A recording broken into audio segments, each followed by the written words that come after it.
Hi everyone, welcome back to another episode. So today we're going to uh, learn about doing charts. All right.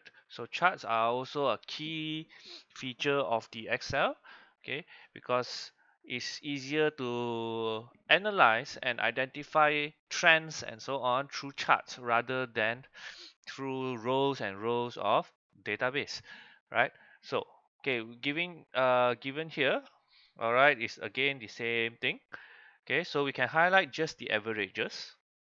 Okay, and if you go to the insert, you will notice that there is a group called charts. So we could select a multiple variety of it.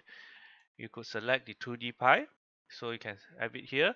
Of course, if you are not pleased with what you have, you could also change the chart type in the chart design uh, tab. Change the chart type and you could select something else which is of your preference. Okay, so for example, this is 3D one, it's not that big of a difference. Whereas this is a donut shaped one. Okay. Now, however, if you notice, all right, in the legend, it's all just 1, 2, 3, 4, 5, 6, 7. Okay.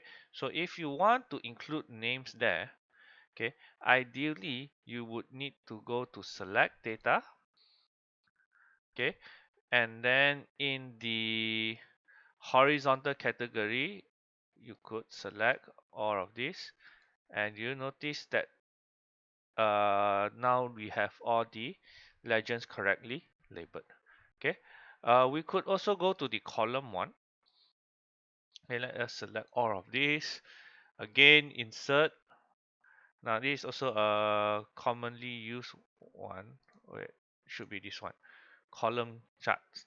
Okay, so depending on your what you need to do, all right, you could select accordingly. So we can have this Monday, Tuesday, Wednesday all the way to average. We could also, this is a 3D column, by the way.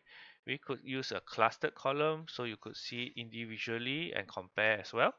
So these are, there are many different types of charts which you can explore it on your own. Okay, thank you.